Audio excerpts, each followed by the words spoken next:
all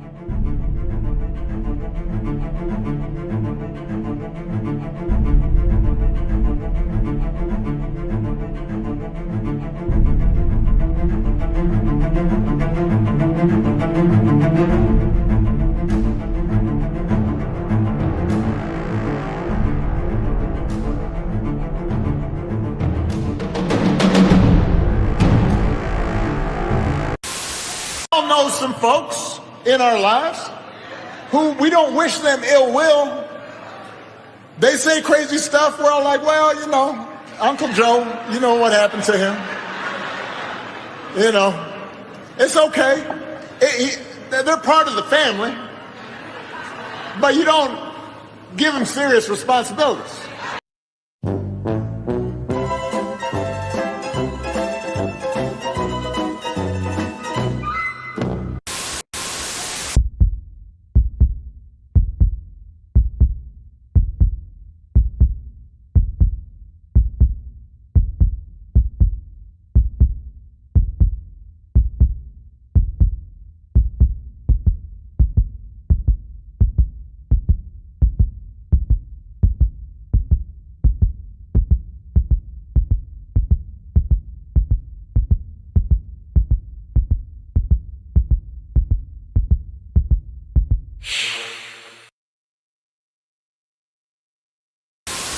Govern me harder, Daddy. Wow. I'm starting to love that, man. Welcome, everyone, Rennick, from not the yet, not totally yet. real country of Australia. I bid you all good evening, good morning, or good day, as the case may be, across these many, many time zones. This is the pre-stream. My name is Thermo, and we're here to talk about newsy stuff from this week, from Lawtube to Lolcows, from 4chan to Forbes. We'll have a look back at some of the news from the past week and see if I can last another 6 months. Episode 26. This is my 6 month anniversary. Mm-hmm. I mean, you guys are 2 weeks behind, but yeah. So yes, welcome, chat. Welcome, Dave. Welcome, Tim. Hi, we're back. Tim is watching football. Mm-hmm. He will be along. He said 3 to 4 hours. So never. So he's gonna be, he'll he's be gonna asleep. very drunk. He'll be drunk and Or asleep by asleep. the time the sports ball is over. Can I say one So- thing real quick, though? Yeah. When Alex Jones is basically saying, hold up, wait a minute, slow your roll. Hold up. Yeah. Wait a minute. Something You make- is wrong. You make When Alex Jones look is like the sensible Yes. moderator. What the fuck? When Yeah. Alex Jones is the voice of reason, you know Yes. shit's gone off the rails. Uh-huh. But we'll get to all this. But yes, we'll be watching that later in the Rumble only section, Yes, Costy. because that shit is verboten on Twitter. Like apparently on YouTube's taking all the clips of that, any re-uploads, any clips, anything of that is being removed. I hope I sufficiently parodied that in the intro. Well, if there was ever a time to revive Papa Franco, it was really there. Yes. If there was ever a time where we needed him to, Yes, it to felt absolutely arise- necessary. to rise from the grave again, we need him now. Like, yes, More than he ever. needs to stop. But God, I on miss our Papa Frank. main topic, Mm-hmm. on our main topic tonight. So Apple's had a week again, because it's just a fucking story that never ends. So apparently Apple threatened to remove Twitter from the App Store, according to Elon. So all the new media outlets, of course, ran with that.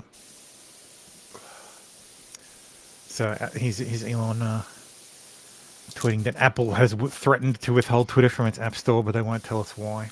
But it's a private company. Unless, yes, it is. It can do whatever the hell it likes. It shouldn't be. There should probably be a law, but But I mean, what am I, a congressman or something? Yeah, but it's like, but hang on, they have the monopoly on distribution for iOS, so Yeah. Well, there is actually there is apparently a law or a bill. yeah. A bill in front of Congress, or being written, looking for co-sponsors, I think, that would compel companies like Apple that have their own app stores to provide a method for getting an app on a device without like to bypass their own app store. APKs, Yeah. because Yeah. Apple doesn't have APKs. Apple doesn't have like Android. APKs, yeah, because Yeah. everything Apple does is signed. The OS can't run anything unsigned. Yeah, literally my not job. not without jailbreaking, yeah. No, literally It my will job. be allowed test, to test shadow iOS ban apps. them on air. Oh, nice. Yep. You'd be allowed to shadow Android ban, too, but mobile not apps. actual ban Yep. apps. Yep, literally my job, and it pisses me off because I can download my test apps through, or my beta release apps rather. I can either download an APK on my Android devices and on my emulators and have that done wonderfully. Now you can't do that shit through Apple. They have their own testing, so still got to download it through a version of an app store from them. It's all still Yeah. signed. It's all Yeah. that No, stuff we just mentioned. I've done some app development for Apple Yeah, and go through test for flight the for that. iOS and which is fine, but yeah. yeah, it's certainly harder than on Android. That's for fucking Oh sure. yeah, yep. But, And yeah, look, that's yeah. that's the point. The point is it's a walled garden. Yeah. They want to control end to end. They want you Yeah. buying their software, and if they want you, if you aren't buying their software, they want you giving them their cut. Exactly. Yep. So, And which is I that- think yeah. was the reason behind it. But Tim Cook apparently invited Elon out to their Yeah, I saw headquarters, that. their very round headquarters. I think that's the center. So their headquarters is a giant donut. I was going to say, is the That's the headquarters down, reflecting pool in the center of. is the Apple's headquarters underwater yeah. like the Legion of Doom or something? No, fuck, but that would be great. Oh, really would. Damn you, Steve Jobs. Rises from the ground. Tim Cook walks out in his turtleneck. But yes, he Wow, said, we good went conversation. Among other things, we resolved the misunderstanding about Twitter potentially being removed from the App Store. Tim was clear that Apple never considered doing so. So I don't know where the story originally came from beyond I bet Elon. Tim Cook thought Apple was clear about it. I bet his underlings, not so Well, much. I think the story actually started in the media Yeah. because someone noticed, I think last week, that someone who worked for Apple or was like former high up in the App Store disabled his Twitter account. Like just removed his Twitter account when Elon took over. And then it was like, oh, look, like everybody was doing the dunk thing. Look, did he oh, leave look, and go to oh, Mastodon look, like everybody else? He's gonna kick him out of the App Store. And of course, cheering it on because the left are censorious cunts. Always have been, always will be. So Yep. at least of late, they've completely switched positions with the religious right. So when I was younger, it was the religious right that wanted to ban everything, that wanted to block music. Kids But can't it wasn't dance exclusively the religious right. Let's not forget Tipper Gore and her war against rap music. So and rock music. parental can't give out. advisory, explicit lyrics is a direct result of Tipper Gore and her campaign against rap. Have you seen So- some of the stuff Dee Snider has come out on Twitter about? It's like, oh, how the tides have changed for that guy. Snafu, we're talking about Twitter and the Twitter files and Twitter maybe being removed from the App Store. And we've just gone on a bit of a tangent. Like we always do. Sorry, Yes, was putting that's pizza in the oven. that's the point. Otherwise, this would literally be a 90-minute show. Yeah. Yeah. So yes, Elon dropped some bombs yesterday. Yeah. I was out yesterday, basically all yesterday, which is a rare occurrence in my life. So I missed all of this. I wake up this morning and then Matt Taibbi, so and so. Oh, Matt Taibbi is supporting the Republican Party. Oh my God, Matt Taibbi is spreading What yeah. the fuck has Matt Taibbi got to do with things? So I will So- be silent. Walk us through it. So yes, so Elon teased this for the whole week. In fact, I think he started last week. But yes, so Elon teased this release of files inside Twitter related to the Biden laptop or the Hunter Biden laptop, and its censorship on Twitter and other social media platforms, and the response from inside Twitter. And he decided to engage a journalist by the name of Matt Taibbi So Matt Taibbi, formerly of Rolling Stone, he's very good. His prose is actually really good. I've got a couple of his books. He's a great writer, good journalist, one of the last true liberals. So why haven't I? So Stabby says, why have I heard of Matt Taibbi before? Has Nick talked about him before or something? Yeah, Yes, I keep hearing I think his he name has. come Matt up. Taibbi's actually very, very well known. I hear his name come among up the from media, time to yeah. time. Absolutely, like Yeah, so he- he's done a lot of yeah. stuff. Like, so he followed around the primary candidates in 2016, or sorry, 2015. Did a lot of coverage on the election. Has a lot of critical to say about the media in general. Yes, and he has a podcast. Or he's had a few podcasts. So, yeah. But yes, here are the Twitter files. I didn't like the way this was done, but it did feel a bit of like a promotion of Twitter as a platform and a way to engage an audience, which was probably the reason for it. So Matt Taibbi writes, so one thread, the Twitter files. So what you're about to read is the first installment in a series based upon thousands of internal documents obtained by sources at Twitter. So my understanding is Twitter reached out to Matt Taibbi, or Matt Taibbi reached out to Twitter. I'm pretty sure it went the other way, and offered these documents, these documents internal from Twitter. And the other thing, Costi, yes, the other thing he did was, so he was a journalist in Iraq as well. He was wrote a lot of stuff about the Iraq War, very critical of the Iraq War, and WMD bullshit. Think Glenn Greenwald style. I was about to say, is he akin to Glenn Greenwald? He's akin to Glenn Greenwald. Gotcha. Yeah. So he never worked at The Intercept, but yeah, he's very critical of corporate press. Yep. Sounds good. So yes, these files were provided to Matt Taibbi, and Matt Taibbi went through them, and this is the result. So the Twitter files tell an incredible story from inside the world's largest and most influential social media platforms. It is a Frankensteinian tale of a human-built mechanism grown out of the control of its designer. Twitter in its conception was a brilliant tool for enabling instant mass communication, making a true real-time global conversation possible for the first time.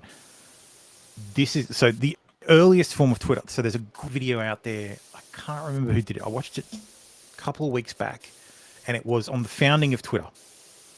And it was how Jack Dorsey basically kicked everybody who actually helped found Twitter out and took over. So essentially Twitter started as, most people won't remember because you're all really young, but Twitter started as just a page where everybody just posted notes. There was no, you didn't have your own channel, like your own profile. You signed into the page and you just said what you were doing. So it's just a fucking stream of consciousness on the internet. And at the time it was like, wow, this is fancy. You can just see what's happening all around the world. But yes, that's how it started, and it evolved into what it is today, where the media had captured it entirely. But yes, in an early conception, Twitter more than lived up to its mission statement, giving people the power to create and share ideas and information instantly without barriers. As time progressed, however, the company was slowly forced to add those barriers. Some of the first tools for controlling speech were designed to combat the likes of spam and financial fraudsters. Slowly over time,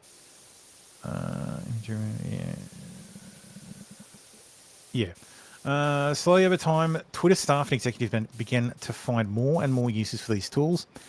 Outsiders began petitioning the company to manipulate speech as well. First a little, then more often, then constantly. This is going back to... this kind of goes back to the Cloudflare shit. So the whole Kiwi Farms getting banned off Cloudflare. What the CEO of Cloudflare said is, whenever we do these acts, whenever we give an inch, invariably other companies, other countries come to us and say, well, you did this for them for this reason. You need to do this for us for our reason. And that's how it fucking gets chipped away at. So that's why these fucking tools for censorship are so fucking pernicious. Because everyone wants their own little bit of Because- censorship accomplished, and they won't do Exactly, it. They can't do yes. it. Technically not allowed to do it themselves. Yeah. And, So and get Twitter to do it. yeah, exactly. Why would I go to an effort of Passing a getting bill, doing all putting that out my bullshit. own speech to counter this speech I don't like? That's too much effort. I can just go to the Yep. source. I can just go to someone who shares my views inside Twitter and get them to do it for me, to use the tools that are already there. Which to not to manipulate skip the ahead, discourse. but I think that's what Elon's plan. That's what Elon kind of tweeted out before or earlier. You know, it's not a violation of free speech if the private people do it, but when the government gets Yeah, private people when to the do government it is a solicits you to do it, violation. you've just Yeah. become a state actor. Yeah, yeah. So yes, by 2020, requests from connected actors to delete tweets were routine. One executive would write to another, more to review from the Biden team. The reply would come back handled. So here we see a number of links for tweets. Statuses and all that. Yep. Sent to someone, and they've handled it. So I think we all know what handled means. I'm curious. Do there any of those tweets actually exist anymore? No. Apparently they're dick pics. They're pictures of Hunter Biden. Well, sorry. Reportedly, these are pictures of Hunter Biden in various stages of undress, banging chicks. So Potentially, the potentially underage chicks. well, no, I don't think there were actually any underage chicks. There were most of the chicks there looked pretty well worn. That doesn't mean they're not having seen the underage. contents of the laptop, like most of the women looked yeah. very, very well worn. So 3 of 5 have been archived. Okay, well, There's been some chicks that I knew that they were had body counts in the thousands by the time they hit 18. You can say they're professionals. yeah. So Yeah. so there you go. Costi says 3 of 5 have been archived. It was Yeah. Hunter's Wang. I clicked yes. Unfortunately, many of us have accidentally seen Hunter Biden's dick. I mean, porn is permitted on Twitter. Yes, Porn is revenge completely- porn, however, is not. I can understand Non removal of that. non-consensual porn. Yes, yeah. My issue with that is the Biden team requesting it to come down. Uh-huh. Why is the Biden campaign team. itself? Yeah. Why are government workers Jesus, Hunter's trying? Wang looks a lot like his Why dad. are government workers trying to get perfectly Jonathan, I do legal- not want to know why or how or where to see Biden's dick. Yeah, I don't know where you get that comparison. Don't want to know. But yes, Yeah. my concern is this request shouldn't come from a campaign. Because, as I've been told repeatedly, Hunter Biden's not running for anything. He's not running for president, his father is. So yes, moving on. Number 9. Celebrities and unknowns alike could be removed or reviewed at the behest of a political party. So this one is, I grabbed the first one under SI, defer to safety on the high-profile I second see one. James Woods there. So I grabbed the first one under SI. SI would be what? Defer to safety. Anyway, these were reported by the fucking DNC, and the second tweet is a high-profile one. Yeah, it's Mr. fucking James Mr. Woods. James Woods, yes. Yep. So both parties had access to these tools. Yeah. For instance, in 2020, requests from both the Trump White House and the Biden campaign were received and honoured. Of course they would be. The system wasn't balanced. It was based on contacts, which I think last week we talked about Chad Loader and how he was banned, and the man was directly responsible for getting other people banned because he had contacts inside Twitter. And a lot of the people who were protected for years, who just openly promoted violence, got to stay on the platform because they had people inside Twitter who made the decisions, who went, no, this person agrees with my political view. I support what this person's doing. They get to stay. And this has always been the problem. Like, for me personally, this has always been what shits me. If you want to, I understand, yes, Twitter's a private platform. If you're a private platform and you want to have rules, that's fine. Those rules need to be enforced uniformly. Mm-hmm. You can't fucking pick and choose. Or you have to just say, look, no conservatives. And if you want to fucking do that, that's fine. That is perfectly fine. It's against the law in fucking Washington, D.C. You'll have a problem there. But that is fine. You can do that. But the idea that, oh no, we have these rules, these are our rules, and then you just ignore them, that's not right. That is fundamentally unfair and unjust. Anyway, I digress. So Yeah, yes, it was based on... Sorry, that Dave. bullshit. No, I Give you a hate that chance to bullshit. Take a swig. The whole rules for thee and not for me Yeah. spin bullshit pisses me the fuck off. Yep, Mean what absolutely. you say, what you mean, and mean what you say. Fucking hell. Yep, absolutely. Very frustrating. So yes, this system wasn't balanced. It was based on contacts. Because Twitter was and is overwhelmingly staffed by people of one political orientation, there were more channels, more ways to complain, open to the left, quite well Democrats, than the right. Just say Democrats. Yeah. So this is the contributions from Twitter. Sorry, people. So the FEC asks you to give the name of your employer when you donate to a political party. Yep. It's all This open is secrets. This is the result. So this is from Open Secrets. Yep. So you'll see 99.73% of donations from employees of Twitter went to the Democrats in 2022. Like, holy shit. Oh, but Twitter There's a- themselves didn't donate to the Democrats, so you're lying when you say they're biased. No, I'm fucking not. But that's where we talk about institutional capture. Yeah. When everybody at an organization, almost everybody at an organization, believes one thing and thinks one way, the organization is going to behave in a biased way towards Correct. that way of thinking. Yeah, exactly. So the resulting slant in content moderation decisions is visible in the documents you're about to read. However, it is also the assessment of multiple current and former high-level executives. Sorry, that was unintentional throat clearing. Okay, that was some more throat clearing of the process, but screw it, let's jump forward. So 16, the Twitter files, part 1, how and why Twitter blocked the Hunter Biden laptop story. So here we get into the meat and potatoes. So on October 14th, 2020, New York Post published Biden's secret emails, an expose on the contents of Hunter Biden's abandoned laptop. And make no mistake, the laptop was abandoned.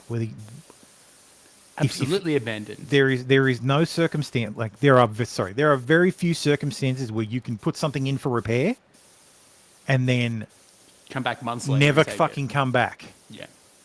And then 6 months later expect it to still be yours. There are clauses in these contracts You agree that say if you don't come back. because obviously if you haven't come to pick it up, you haven't fucking paid. So as a general rule, we will hold your item until you pay us, and then you can have it back. Yep. If you don't pay and don't return, it's ours now. You've abandoned it. We're taking that property in exchange for In you giving us lieu cash. of fucking cash. Yes, exactly. So the idea that it was a stolen laptop wasn't stolen. The motherfucker's an idiot. Like, let's be fucking frank here. Hunter Biden He's a is a crackhead. drugged out loser. Yeah. It was left for everyone to see. Yeah. He left his shit in basically. And this isn't a the public fucking place. first time. Apparently No. there's another laptop out there that he's left somewhere. iPads, all this shit he fucking just leaves behind. Again, he's a crackhead. The man's a fucking crackhead. He does not know what the fuck he's doing.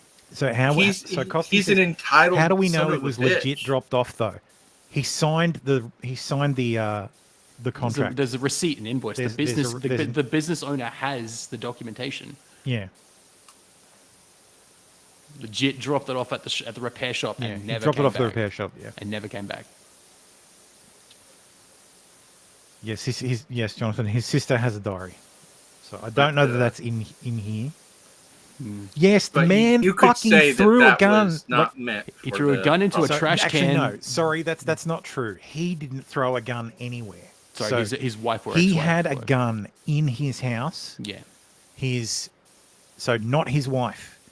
His wife, girlfriend, or so. his A woman he knew. His deceased brother's wife, widow. Sorry, that's right. The woman he was banging. decided that the gun Going all shouldn't be in the biblical with house. it. The gun shouldn't be in the house Yeah. because he's a convicted criminal. Not allowed to have it. He's not actually permitted to have it. So he threw it away. Like, she threw it away. That's right. And because she threw it away and it was linked to him, he fucking went off at her.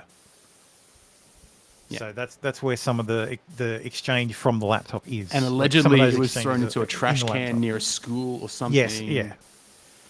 Again, So, crackhead. but my understanding was he got the Secret Service sorted it out. Like, they went and got the Covered gun for him. Yeah. Yeah, because they protect him. He is the president's son. Well. Yeah. So Twitter took the extraordinary step to suppress the story, removing links and posting warnings that it may be unsafe. They even blocked its transmission via direct message, a tool hitherto reserved for extreme cases, e.g. child pornography. So essentially, if people are DMing stuff that's on the, what's that fucking central database? The child sexual abuse material database FBI uses? Oh, I can't remember. So there's fingerprints that are generated by those images. Yeah. Twitter runs all DMs through that database. So if an image pings on that, it'll get blocked. And you'll probably get a visit from your friendly neighborhood police officer.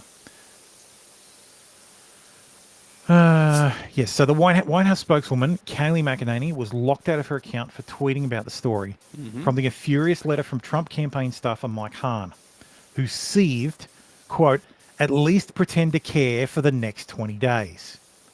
I remember that. Here's the email. You'll see that no email addresses were redacted from this one. So Kayleigh McEnany has been locked out from her account for simply talking about the New York Post story. All she did was cite the story and first-hand reporting that has been reported by other outlets and not disputed by the Biden campaign. I need an answer immediately on how/when she'll be unlocked. I don't appreciate, misspelled, I don't appreciate how nobody on this team called me regarding the news that you'll be censoring news articles. Like I said, at least pretend to care for the next 20 days. Like, you can understand the man being pissed. Middle of a fucking, like coming 20 days out from election. Early voting's just fucking kicked off. Yeah. October surprise the White drops. House spokeswoman off Fucking of Twitter. White House press secretary. Yep. Not just like, well, yeah, Kayleigh McEnany was the White House press secretary, not just the spokeswoman. Yeah, I forgot the title. I just went by Yeah. the tweet. Well, so did Matt. So. Yeah. But yes, this led public policy executive Caroline Strom to send out a polite WTF query. Several employees noted that there was tension between the comms/policy team, who had less control over moderation, and the safety/trust team. Yeah, the safety team controls everything about it. Just like, Hi team, are you able to take a closer look here? Thank you. oh god, the phrasing of that's You can too feel real. the That's too passive real. aggression coming It's off. just like you And can feel the Karenness. What that should sound familiar to anybody who's on YouTube. So the Hi, comms and at policy Team YouTube. teams have no fucking communication with the trust and safety teams. Yeah. It's Just like any essentially a business. black box where the policies get put over the top, and shit just disappears. Nothing's actually enforced properly, and it all just is fucked. So Strom's note returned the answer that the laptop story had been removed for violations of the company's hacked materials policy. Hi, Caroline. Thanks for reaching out to us. Per checking, the user was bounced by Site Integrity. SI, that's the fucking SI, right. So for violating our hacked materials policy, adding them here for further insight and guidance. So this is from Elaine Ongsoto, Only problem. a ops analyst with their global escalation team. I remember this now. Only problem. Wasn't hacked. That's exactly right, yeah. Although Wasn't hacked. several sources recalled hearing about a, quote, general warning from federal law enforcement that summer about possible foreign hacks, there is no evidence that I've seen of any government involvement in the laptop story. In fact, that might have been the problem. Oh, yes, maybe hacked info, but at that time it was the property of the repair guy. But see, it wasn't, like Tim says, it wasn't hacked at all. It was the property of the repair guy. The There's repair no guy- hacked anything. The repair guy just took a copy of what He was said, his this is property. my data now. Yep, I made a copy and I gave it to people because it's Look my at me. property. Look at me. no. No. Oh, no. Yeah. So, yes. Okay, 23. Yes, the decision was made at the highest levels of the company, but without the knowledge of CEO Jack Dorsey. With former head of legal policy and trust, Vijaya Gandhi, playing a key role. Do it. Surprise, fucking prize. Mm. Quote, they just freelanced it, is how one former employee characterized the decision. Quote, hacking was the excuse, but within a few hours, pretty much everyone realized that it wasn't going to hold. But no one had the guts to reverse it. 25. You can see the confusion in the following lengthy exchange, which ends up in Gandhi and former Trust and Safety Chief Yoel Roth. Comms official Trenton Kennedy writes, quote, I'm struggling to understand the policy basis for marking this as unsafe. So yes, here we go. So privilege and confidential, not anymore. Our teams continue to investigate the origins of the material included in the report. Why? Why is it up to Twitter to investigate the origin of material posted by a news outlet onto their platform? Why is that Twitter's responsibility? By this reasoning, there would have been no coverage of Ed Snowden stuff, no coverage of anything from fucking WikiLeaks, because most of their stuff comes from either insiders who don't have permission to access the data or don't have permission to send the data, therefore it's hacked material, or it literally is hacked material. Like, this is fucking absurd. Trenton Kennedy, I'm struggling to understand the policy basis for marking this as unsafe. And I think the best explainability argument for this externally. So this is how they cover it up. Trenton Kennedy doesn't understand why it was marked as unsafe, but he says, I think the best explainability argument for this externally would be that we're waiting to understand if this story is the result of hacked materials. We will face hard questions on this if we don't have some kind of solid reasoning for making the link unsafe.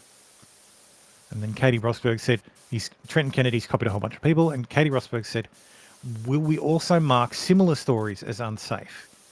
And she's posted the link to the Fox News article.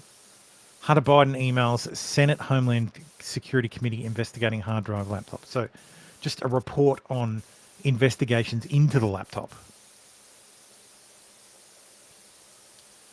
By this point, everyone knew this was fucked, said one former employee, but the response was essentially to err on the side of continuing to err. Let's have, oh crap, never mind. Yoel Roth, the policy basis is hacked material. This looks like exports from Slack. Yeah. Not raw exports, but Slack, but copy paste. Yeah, Slack exports as JSON, which is, I think this looks like a Slack conversation to me.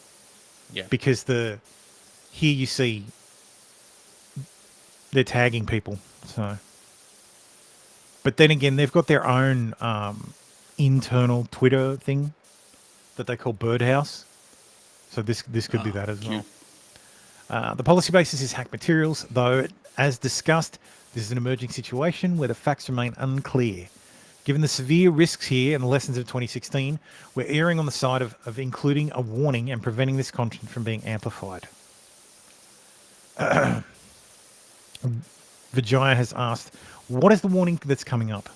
And Yoel said, when you click the link, you'll see the generic unsafe URL message, references spam, malware, and violations of the Twitter rules. Not ideal, but it's the only thing we have.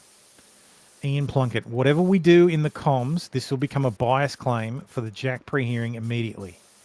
Let's make it clear we're proactively but cautiously interpreting this through the lens of our hacked materials policy and allowing the link with a warning and significant reduction of spread. See, someone needs to buy Facebook and release their shit about this now. Or, the House could investigate it. Former VP of Global Comms, Brandon Borman, asks, quote, can we truthfully claim that this is part of the policy?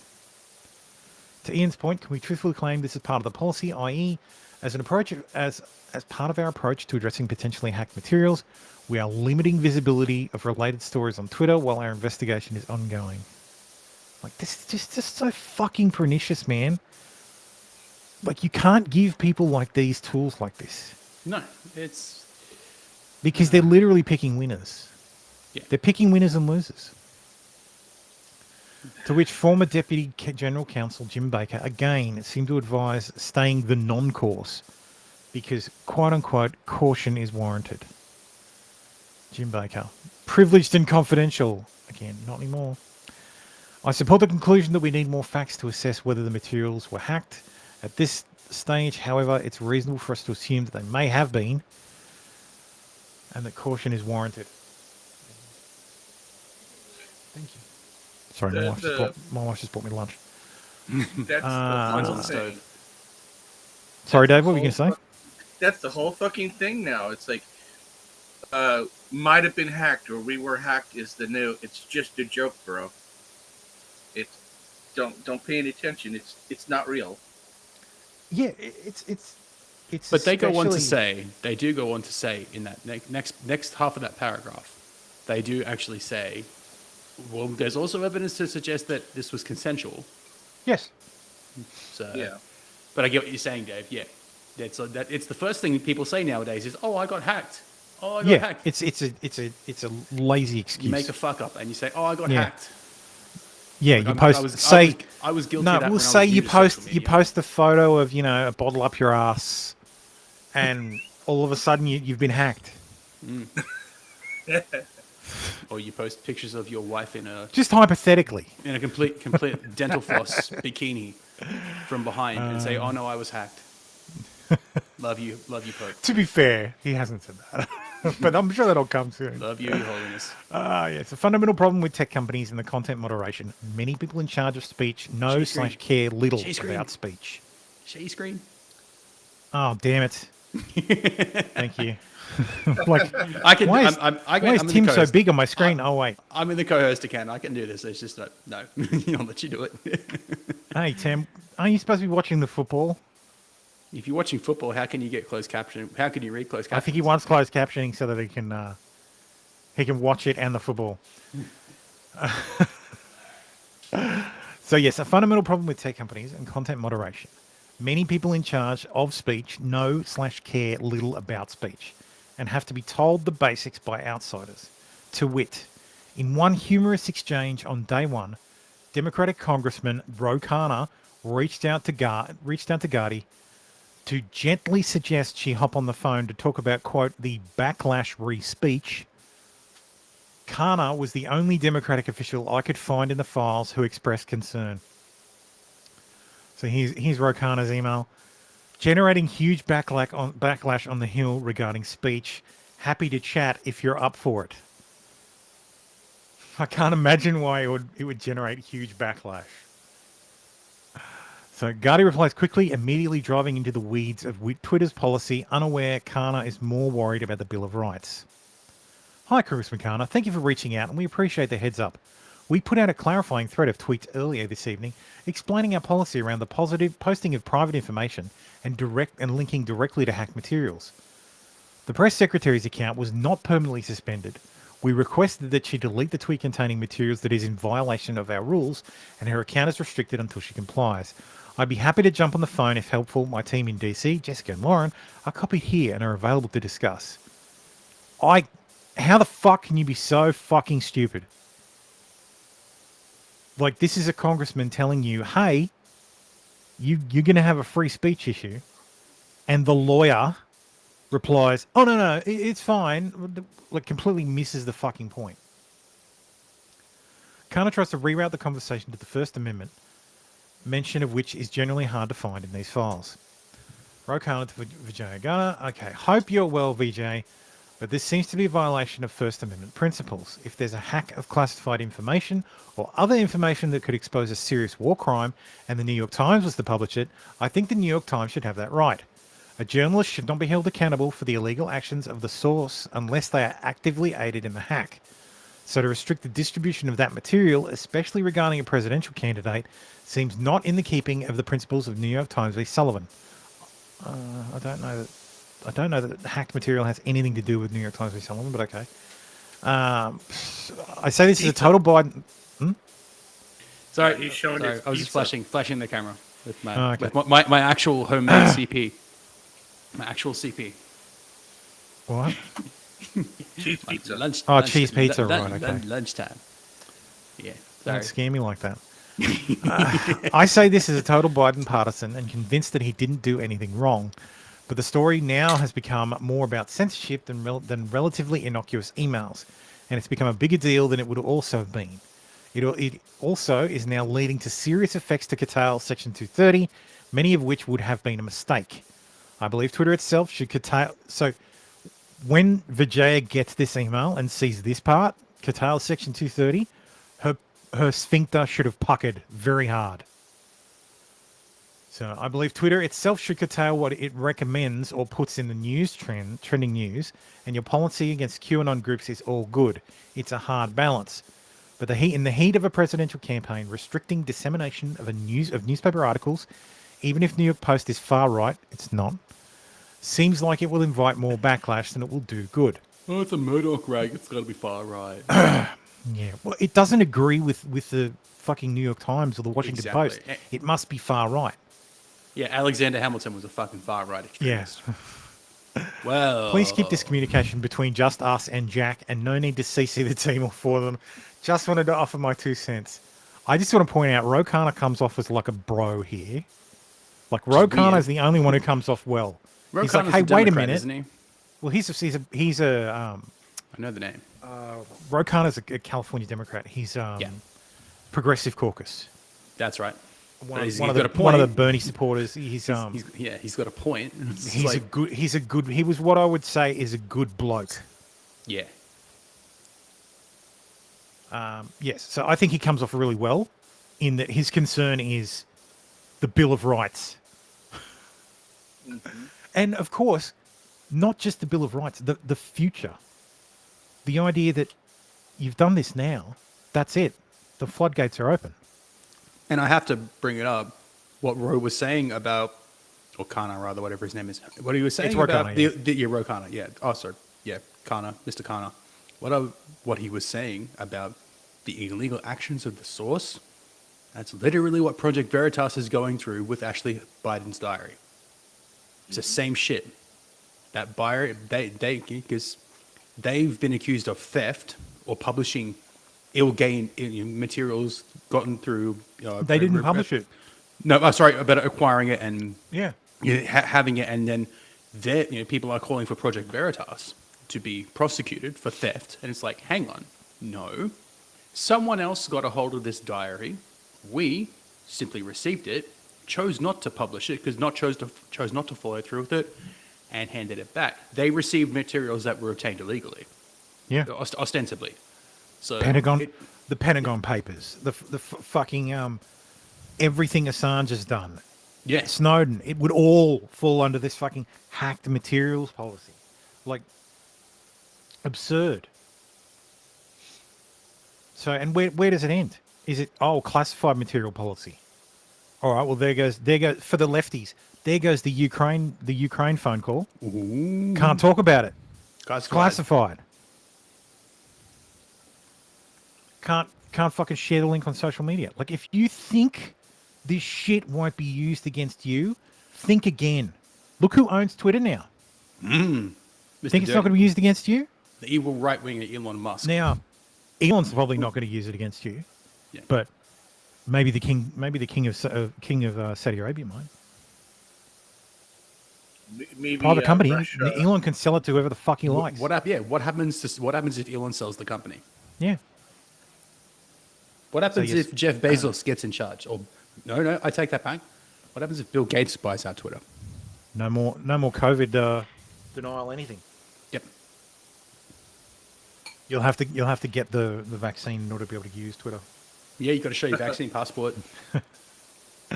So yes, within a day, head of public policy Lauren Culbertson received a ghastly letter/report from Carl Zasbo of the research firm NetChoice, which had already polled 12 members of Congress, 9 Republicans and 3 Democrats, from the, quote, House Judiciary Committee to Rep. Judy Chew's office. Lauren, yesterday NetChoice's Chris Marchese met informally with 9 Republicans and 3 Democrats. House staffers to gather intel about Facebook and Twitter and the New York Post story. The staffers hail from the House Judiciary Committee to Rep from the House Judiciary Committee to Rep. Judy Chew's office. So they're coming for you. At which point your ass puckers even tighter. NetChoice let Twitter know a bloodbath awaits in upcoming Hill hearings, with members saying it's a tipping point, complaining that tech has grown so big they can't even regulate themselves, so government may need to intervene. High-level takeaway. Every Republican said this is a tipping point, it's just too much, and both Democrats and Republicans were angry. It's just Democrats didn't really say much publicly. So it was advantageous. Yeah, for them. please don't share my disdain for this decision. Please keep it under your hat. Zasbo reports to Twitter that some Hill figures are characterizing the laptop story as Tech's Access Hollywood moment. You just censored them. You censored them by the pussy. When asked just how bad the situation is, one staffer said it's Tech's Access Hollywood moment and it has no Hillary to hide behind. Others were more blunt. Tech is screwed, and rightfully so. And I would just like to point out it is now 4 years later. 6 years. No, 4 years later. No, 4 years later? 2 years later. Christ. It is 2 years later and nothing has changed. Except the owner of Twitter. Twitter files continued. The First Amendment isn't absolute. Zasbo's letter contains a chilling passage relaying Democratic lawmakers' attitudes. They want more moderation. And as for the Bill of Rights, it's not absolute. It's worthless, Well, to like be Biden quite says, frank. no amendment is absolute. Yep. So, you mean you want a fair trial? No amendment's absolute. You want separation of church and state? No amendment's absolute. You want the right to vote? Is that an amendment? It's just in the Constitution. Yeah, Just in the 19th. Yes, women. Yes, no. That's right. Yes, 19th You won't Amendment discriminate gives the women ability right to vote. vote based on groups. Yeah. Yeah. So no amendment's absolute, ladies. Yes, Costy, slavery. No amendment's absolute. Though to be fair, there's a pretty big fucking loophole in the 13th Amendment. Do you want soldiers? Do you want soldiers quartered in your houses? Yeah, no amendment's absolute. You know. Ah. The Democrats, meanwhile, complained the companies are inept. They let conservatives muddy the water and make the Biden campaign look corrupt, even though Biden is innocent. They linked this to Hillary Clinton's email scandal. She He did hasn't nothing been wrong. innocent since 72. Well, I'm sorry, but the head of the FBI, James Comey, says she did do something wrong. So, wrong. I'm sorry, you're wrong. And he let Jim her go Comey, anyway. who I love very much, he says she did wrong. She destroyed those classified files. So, yes, she did nothing wrong, but because the press wouldn't let the story go, it became a scandal far out of proportion. In their mind, social media is doing the same thing. It doesn't moderate enough harmful content, so when it does, like it did yesterday, it becomes a story. If the companies moderated more, conservatives wouldn't even think to use social media for disinformation, misinformation, or otherwise. And therein lies the truth. Democrats don't want conservatives on social media at all. No, bless you, Dave. They want you gone. Thank you. Democrats were in agreement. Social media needs to moderate more because they're corrupting democracy and making all truth relative. When pushed on how the government might insist on that, consistent with the First Amendment, they demurred. The First Amendment isn't absolute. I mean, technically it's not, because lies and slander, well, sorry, not lies, but slander, libel, defamation is not free speech. Even though it's words, it's not free speech. No, it's free speech. It's, You can say it. The government can't make a law that says I you will can't rephrase that defame then. someone. Yeah, sorry, so I see my fault. I see my failings there. It's not protected speech. The same as the government s- can't make a law that says you can't yell fire in a crowded theatre. That's right, you absolutely can. That you'll be held liable if you incite a riot Yes. with it. Yeah. Sorry, I have to remember to use protected speech, not free speech. Yeah. An amazing subplot of the Twitter Hunter Biden laptop affair was how much was done without the knowledge of CEO Jack Dorsey, and how long it took for the situation to get, quote, unfucked, as one employee put it, even after Dorsey jumped in.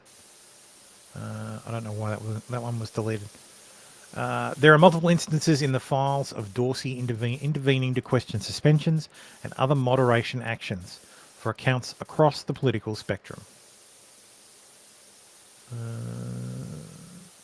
The problem with the hacked materials ruling, several sources said, was that this normally requires an official/law enforcement finding of a hack. But such a finding never appears throughout what one executive describes as a whirlwind 24 hours. 24-hour company-wide mess. Hi, Owls. I presume that's a collect. I presume this is like a company-wide email, and they call everybody who works at Twitter or high-level staff at Twitter Owls. As you're probably aware, Twitter action tweets yesterday relating to two New York Post stories, two New York Post articles that were tweeted out that allegedly included pictures and screenshots of emails from a laptop that allegedly belonged to Hunter Biden. Allegedly. Have you seen so many allegedlys? Jesus. Presidential candidate Joe Biden's son. Our team made the determination that the materials fall under our hacked materials policy.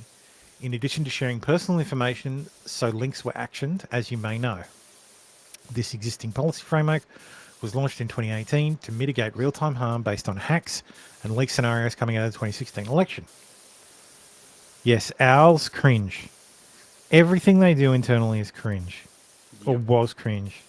Even their Stay Woke shirts. Several high-profile accounts, including press outlets, were impacted by this decision and were actioned. And you know what really fucked me off when this happened? What should have happened immediately is every single news outlet in the US tweeted the fucking article and got their account locked. The fact that they didn't, as the media as a landscape is supposed to stand united against censorship. And the fact that they just went, oh, no, it's fine. Oh, but if you're right-leaning, you're not a journalist. That's exactly right. You're not a journalist if you Their lean right. partisanship is so fucking naked as to render them absolutely cucked, for want of a better term. I was listening to my wife's feed on what was it, MSNBC. They're currently talking. Oh, they're just going to the new House is just going to spend its time investigating the Bidens instead of doing legislation bullshit, which was the exact same thing that they were doing to Trump for the last couple of years. Yeah. It's again, but Joe Biden is Biden is still president. So yeah, what do you want him to do? I get where your wife is coming from, though. Yeah, can't they work on fixing legislation and stuff? But at the same time, no, there's a sitting. She was watching MSNBC. It's all the journalists are saying. They're saying they're can't afraid. They just let things go? Can't they? No. Can't they get something done? Yeah, look, I know you were raped, but just let it go. It's fine. Yeah, no, Joe Biden completely deserves to be fucking investigated.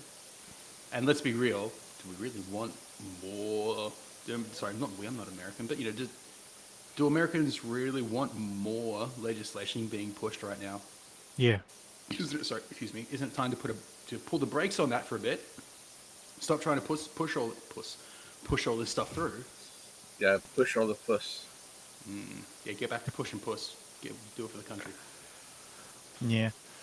This morning, the New York Post tweeted additional links to stories that contain pictures and screenshots of emails that we also actioned.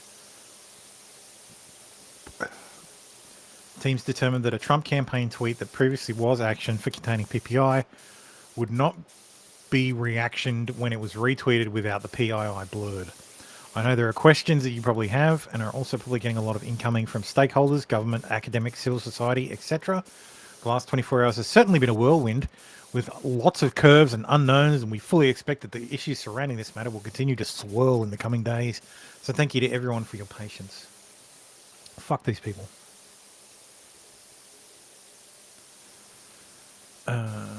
Matt Toby has said, it's been a whirlwind 96 hours for me. There's much more to come, including answers to questions about issues like shadow banning, boosting follow accounts, and the fate of various individual accounts and more. These issues are not limited to the political right.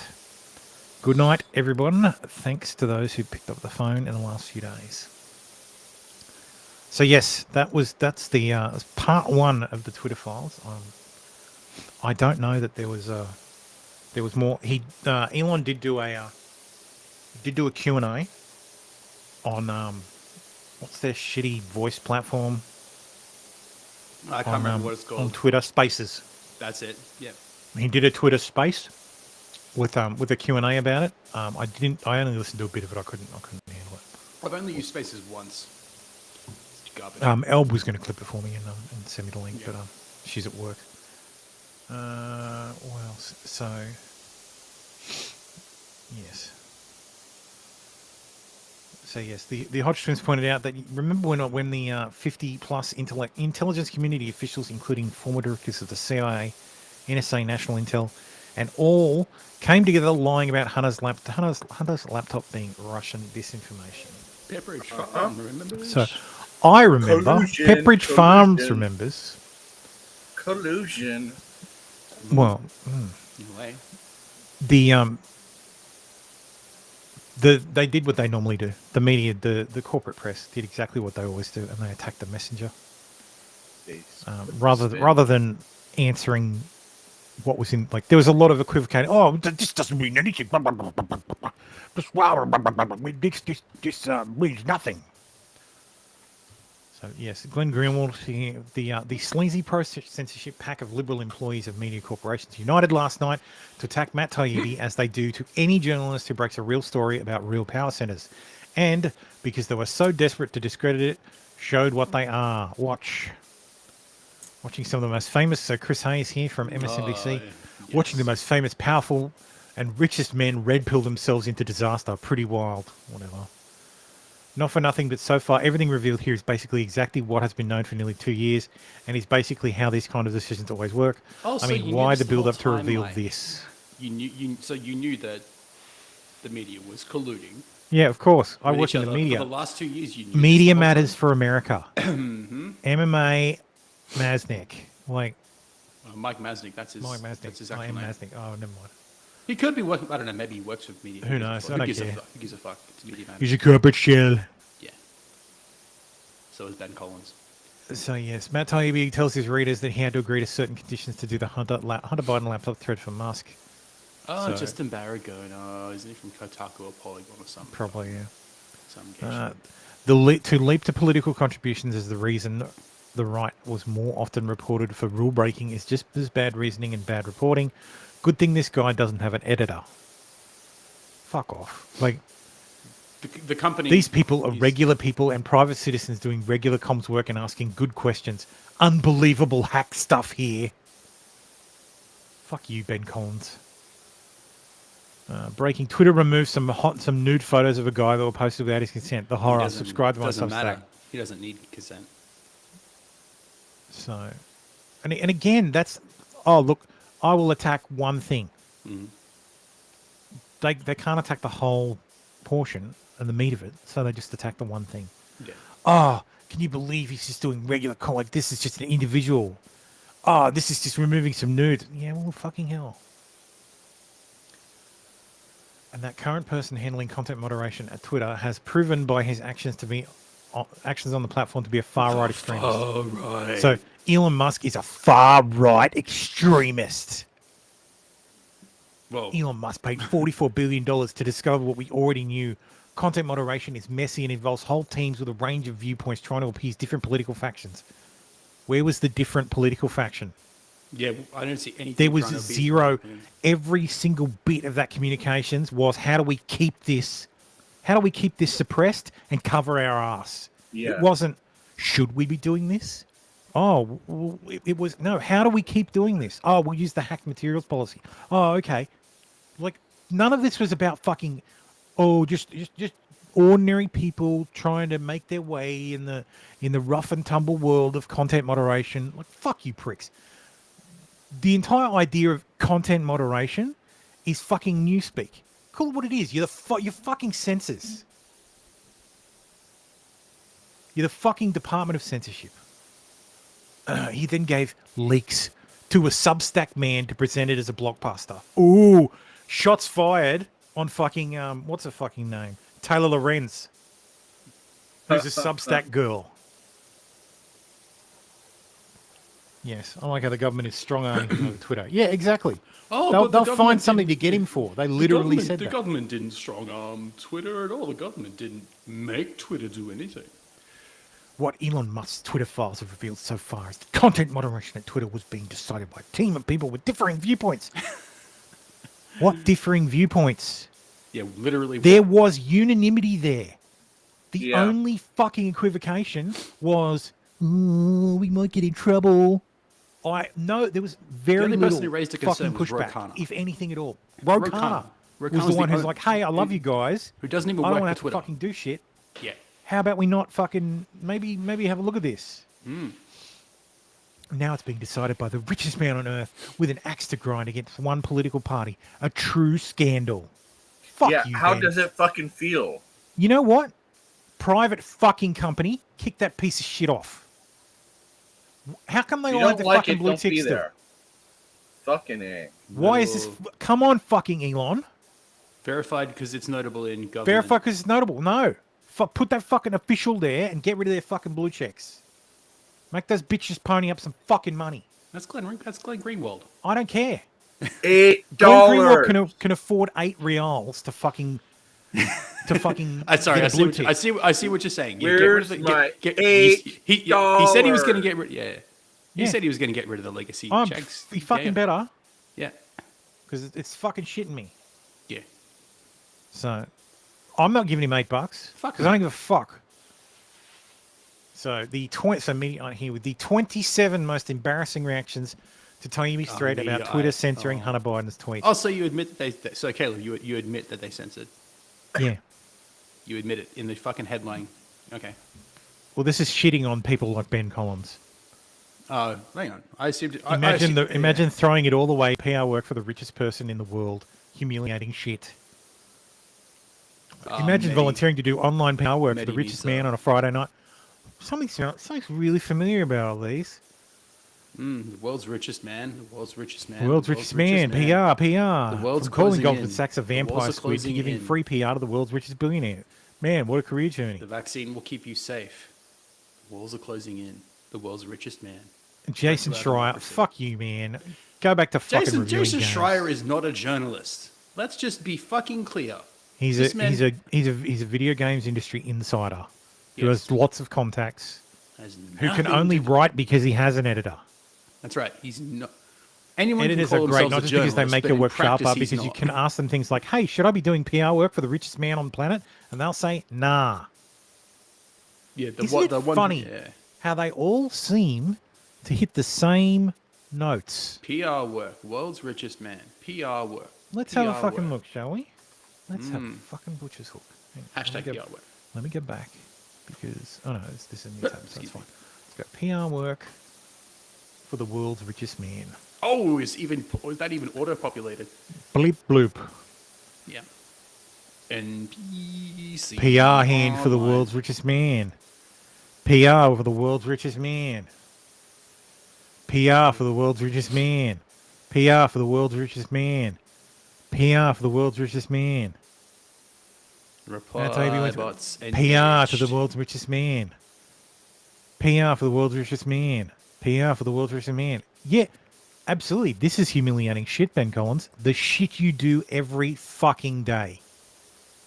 And this is the best part. Construct tweet. Say formerly respected or once great, etc. Matt Taibbi. Call it PR or comms or like that for the world's richest man, richest person in the world, so on. Quote tweet thread, hashtag optional. You could literally write a bot. to do Absolutely. exactly this. Like, and it's the worst fucking people. Yeah, the one from Wajahat Ali. That's the one I saw.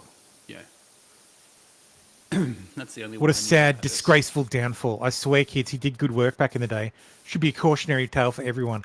Selling your soul for the richest white nationalist on earth. Yeah, he went that far. Like, fuck you, you piece of shit. Who's he work for now? Fucking no one.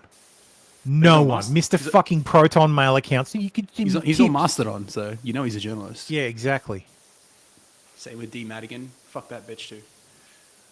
So I know he's telling you what you want to hear, but that doesn't change the fact he's working PR for one of the richest men in the world. PR for richest men in the world. Like, fuck these people, man. PR for the richest man in the world. Oh my god. Like, fucking hell. That's my read too. A journalist agrees to terms they refuse to describe to do social media PR for the richest man alive. We don't perform as PR to the richest man on the planet. Like, fucking hell. You are all fucking brainwashed. Imagine an industry where you went to whole everybody in that industry, the big players in that industry, and you gave them a blur, like you gave them a bit of information, and you said, rework this bit of information, however you like, and they all came back with fucking basically the same wording. Are they taking? They're not taking marching orders. They're not copying each other's work. They're just fucking programmed to operate this way. Which is why nothing the fucking corporate press does helps the people at all. It doesn't talk truth to power. It is power. And its only desire is to keep that power. Like all fucking power. Absolute power. And I hope absolutely. if anything, all what this achieves is bringing us one step closer to, how do I keep forgetting his name? Michael Malice's vision for how the public should view fucking the corporate press. When The public should view the corporate press with the same eye, like with the same disdain that they feel for CEO? fucking tobacco executives. Sorry, that's the one. That's the one. Yep. And I really hope this brings us one fucking step closer, because these people are all pieces of shit who bring a profession that used to do fucking good work. I'm just glad my parents don't know how to use Twitter. Because holy fucking shit, would they fall for all of this? Yeah. They already fall for the shit on the ABC. But then, holy crap, you add this level of mass programming, repetition, whatever you want to call it. Like they're NPCs. They are fucking robots. Like, it's just fucking staggering. Just trying to find. Stop flickering. Yeah, give Dave a bloody seizure. Who was it? Someone posted the NPC meme with all the Mad Taibbi downfall as the byline showed before. 1 minute. Another, you're doing PR. Like, fuck. I'm old enough to remember when this guy considered himself the scourge of billionaires. He met with us at Occupy Wall Street, discussing digging up dirt on elite bankers. Well, now he's helping the richest man in the world spread right-wing talking points. Max went outside the lines. He didn't say PR work. Jesus fucking Christ. Yeah, What yeah, better yeah. way We to know, make we it know look like freedom an of speech is original far piece? right, you fucking communist. Journalism is above speaking truth to power. I suppose Aye, a serious supposedly. a supposedly serious journalist, say this as I write up a press release from the richest man in the world. Like, I hope these people are all very embarrassed. I mean, I know they won't be, because embarrassment requires the ability to reflect on one's actions. It requires And they don't some have that sort of ability. shame. Well, yeah, and they don't have shame. It's just a tweet to them. They'll forget about it. Yeah. Well, they got to them. clout. They Yeah. got their clout and moved on. Mm-hmm. They got their clicks. They're bringing in revenue for either them or their employer. It's just exposure. I'll tell you what, people. You want to read their shit? Use a fucking ad blocker. Fuck these people. Use an ad blocker. Use private mode. Steal their shit. VPN, do all that. Yeah, Cool their work is not worth the fucking ads you will be exposed to. No. Block their shit. If they're going to sit around and lie to you, then they don't deserve really any gain out of it. Yeah. So, Thankfully, I don't see much of the shit anyway. Yeah. I've kind of tricked the algorithm into not giving me much about news, or at least from journalist stuff. It's just like, no, Well, just stop I hiding. don't get anything from the algorithm really anymore. Like it's. I've just been muting and hiding enough people that I don't see too much stuff from journalists specifically. I see more from news outlets, which is fine by me. So I did see this example in kind of the legal space. It's probably a bit No, too you can small to fuck off, read, swallow, but get out of my feed. this is a demand letter from Akiva Cohen, who's a fucking loser. Oh, How do I I know fucking that name? hate it. So I'm a partner at Camrac, Unclick, whatever. that I'm a guy. partner at some place. Oh, Counsel to many of the employees you recently laid off from Twitter Incorporated. he's a lawyer. Okay. And I'm sure you've been expecting this ever since you took over Twitter. You've been attempting to tap dance your way out of Twitter's binding obligation to its employees, which includes paying the agreed severance to thousands of people you just laid off in time for did. the holidays. You paid If them. basic human decency and honor isn't enough to make you want to keep your word, maybe this will. If you don't unequivocally confirm by Wednesday, December 7th, that you, a day that will live in infamy, by the way, that you intend to provide our clients with their full severance Twitter promised them, we will commence an arbitration campaign on their behalf, with each employee filing a separate individual arbitration as required by the terms of your arbitration agreement. Under both California law and JAMS arbitration rules, Twitter will be responsible to pay the arbitration costs for each individual arbitrator and arbitration. I'm pretty sure if you look in the Twitter in your contract, there will be a combined arbitration clause, so they can use the same arbitrator. Consistent with the terms of Twitter, but this guy's a fucking lawyer, so why would he fucking read anything? Consistent with the terms of Twitter's arbitration agreement, those arbitrations will be held in jurisdictions across the country, no more than 45 miles from where each employee worked. Well, each employee worked in San Francisco because Elon pulled the pin on working from home. So Yeah, I'd never work for Twitter purely because of that. No. So- sorry. not only will you lose on the merits, but even if you somehow won, the victory would be Pyrrhic. This is like, never mind. We'll get to it. It's not going to be Pyrrhic. There's going to be a clear fucking I'm victor. just gonna go through this, and then we'll go through some analysis of this fucking letter. So, Twitter will pay far more in attorney's fees and arbitration costs than it could possibly save in severance due our clients. I just want to point out, he doesn't name the clients.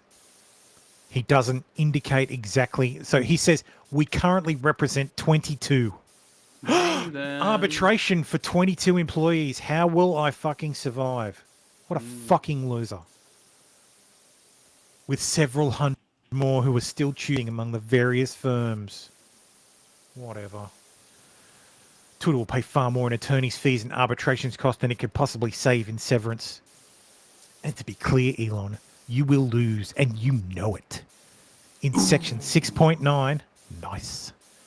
A of the agreement plan of merger between X Holdings 1 and 2 and Twitter, the merger agreement, you and Twitter each agree to provide Twitter's continuing employees with severance payments and benefits no less favorable than those applicable to them immediately prior to the merger if they were terminated within a year from the date of the merger. Twitter then communicated that promise to each of its employees by mail and in its acquisition FAQ, and detailed in writing what they could expect in severance if they stayed through the merger and were laid off. A minimum of 2 months' salary, accelerated vesting of their RSUs paid in cash at $54.20 a share, payment of their prorated bonuses, and continued contribution to their healthcare. Instead, the severance and benefits you've since offered in various iterations, in your first communications to the laid-off employees and in your FAQ communications to employees who didn't check the click button in your second-round layoffs, fall far, far short of your promise. 1 month of salary, no bonus, no accelerated vest, and no contribution to healthcare. Because he said, if you want to stay here, he didn't fire them. They quit. You're retarded. You can easily make an argument that says this email said, do you want to continue working at Twitter? Yes or no? Well, if you click no, guess what? You just fucking resigned. Oh, I digress. And I know you're going to argue that my clients aren't entitled to what you promised them for reasons that don't bear scrutiny. Oh, well, just forget about the whole thing then. That doesn't bear scrutiny at all. We both know you're grasping at straws at this point. You're going to point to section 69, Nice. E of the merger agreement, and argue that it says employees aren't intended third-party beneficiaries, and therefore can't enforce section 69, A of the merger agreement. But that would be a mistake for so many reasons. Delaware law doesn't treat those sorts of recitals as dispositive, and running through the three-factor test for third-party beneficiary status is going to favor my clients, not you. Twitter decided to include an arbitration clause in its employment agreement, and arbitration with jams specifically allows the arbitrator to award any relief that is, quote, just and equitable, and to be guided by the rule of law they deem most appropriate. Under the circumstances, coming in and arguing, yeah, I promised this, but lol, you can't make me actually do it, it's unlikely to end well for Twitter. Wait, did he actually say lol in the letter? I can't Yes, he put it in quotes, like Elon is saying, yeah, I promised this, but lol, you can't make me actually do it, end quote. Yeah. But even were that somehow a viable strategy, you'd still lose. The doctrine of promissory estoppel means that Twitter can't promise its employees a severance package to get them to stay at the company through the merger and then renege on that promise once they do. Your insistence on including that no third-party beneficiaries clause in section 69, E, suggests that you were always planning on playing this game, so we'll be including a cause of action for fraud in our arbitration demands and seeking punitive damages on top of pre- and post-judgment interest. Worse, we've received anecdotal information from our clients and others that indicate the last weekend was conducted in violation of FEHA and other anti-discrimination laws. Please provide us by Wednesday the 7th with a demographic breakdown of the individuals Twitter laid off. Last, we received... Are you fucking retarded? Twitter has no responsibility to provide you with that information. Subpoena it if you actually want it. Fucking hell. Last, we've received information from our clients that you've not been providing employees you laid off on the 4th of November with their full benefits, even though you placed them on months of non-working leave in an attempt to comply with the WARN Act. Clients are reporting that Twitter is not providing their 401k deductions and company matches, and that issues are arising as they attempt to take advantage of company benefits. I'm sure I don't need to warn you that's a bad idea. Look, you have time to avoid this all. You can still choose to keep your word and Twitter's and pay your ex-employees what you owe them. For whatever it's worth to you, you should know that if you do, what you pay will actually flow to them, not to us as their attorneys. We've agreed not to take any contingency fee if Twitter does what it's agreed to do without requiring litigation.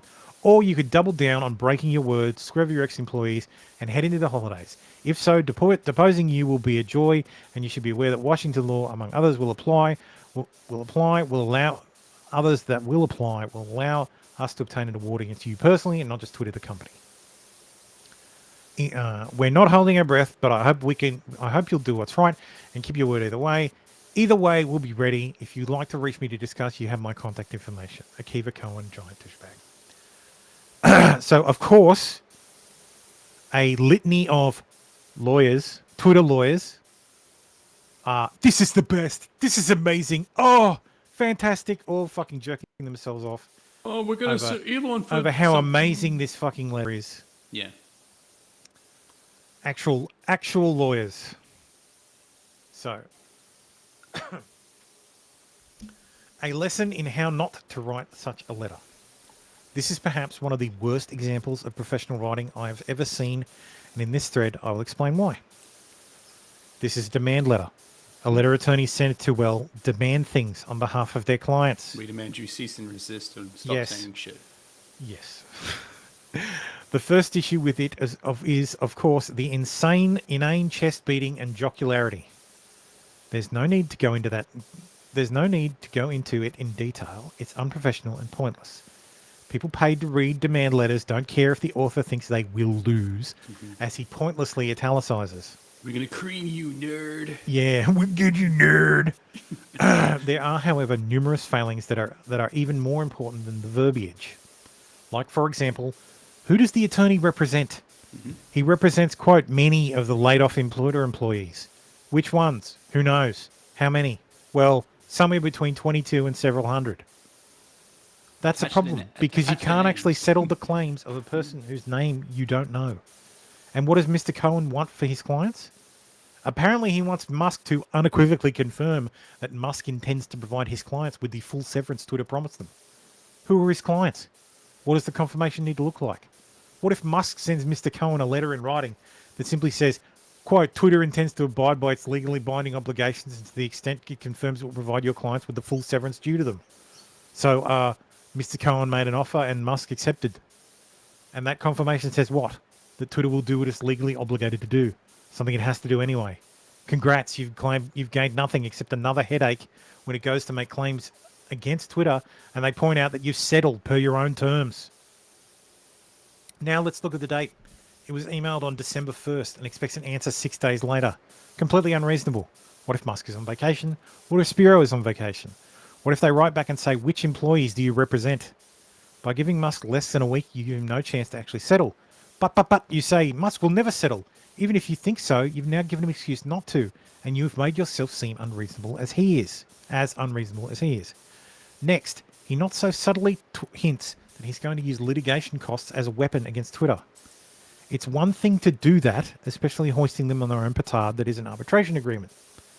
But it's another to announce to the world that's what you're doing. Whenever things get expensive, Musk's attorneys can whip this out and say, this is exactly as they intended. I doubt it gets much mileage, but it definitely diminishes you in front of any judge and fact finder. It may also influence decisions about discovery and joinder.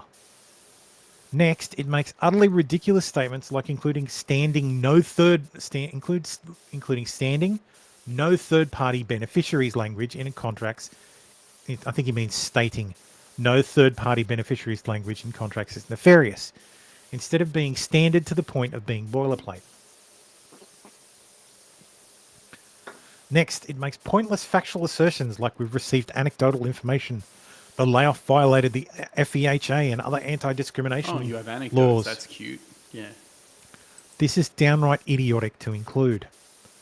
Not only does this give your client something to account for in discovery if it goes forward, Twitter attorney, yeah, exactly. Elon says, okay, you've received anecdotal information. Please provide evidence in discovery that you've received that information. Twitter attorneys are now on guard for a potential claim of discrimination and can be actively preparing defense for what benefit to your clients. Next, he taunts Musk about his deposition being, quote, a joy. Again, idiotic. That alone will cost Mr. Cohen and his clients a hearing to discuss whether Musk's deposition in this matter is actually necessary, or if Mr. Cohen is merely meting out the threats in his letter. Exactly. Like, this is so this is 1L stuff. Like Spectre wouldn't make mistakes. Next, tweeting out the letters pointlessly toes the line of the New York Professional Rule 1.6, which requires that an attorney keep client information confidential. I seriously doubt this is a violation, but generally attorneys shouldn't be airing their clients' laundry in public. I say pointless because tweeting this letter serves a very specific purpose, to gain Mr. Cohen publicity. No goal of his clients is advanced by publishing this letter, at least not now and not like this, but several of Mr. Cohen's are. Consider that and this thread when you see nominal Twitter legal experts talking about how great this letter is. It's surely a series of legal mistakes and faux pas It's a series of legal mistakes and faux pas wrapped emotional blather. Surely cathartic, if not profitable, to some of his clients. What's to stop Musk from drafting a press release about how great Twitter is and how terrible Cohen and his clients are, and slapping a sentence at the bottom about paying severance due and sending it to Cohen? This is why this letter is dumb. It doesn't know what it wants. You and your clients suck. Twitter is better off without them. I'm hereby confirming that I'll pay your clients and all severance due. You jerk, we're going to sue. No, you aren't. You just settled the case per your own attorney's demands. There was another thread of this. What was it? But it's basically the same stuff. That this isn't what you do in a demand letter. I fucking hate this shit. Like these Twitter attorneys are the worst. Like law Twitter is the fucking worst. We're at an hour and a half. So I think we move on to Rumble only. Cool. So, ladies and gentlemen, if you are on YouTube and you dislike Rumble entirely, I Well. appreciate you joining me. I will see you next week, probably. Thank you. Take Thank care, you for guys. watching. If you don't mind Rumble, the link is in the description. If you really want to keep watching but really hate Rumble, Jonathan, link is in the description. If you really want to keep watching and really don't fucking want to watch Rumble, we are over on Odyssey. The link isn't in the description, but you'll be able to find it quite easily. We're the pre-stream over there. So yes, good night, YouTube. There will be no encores.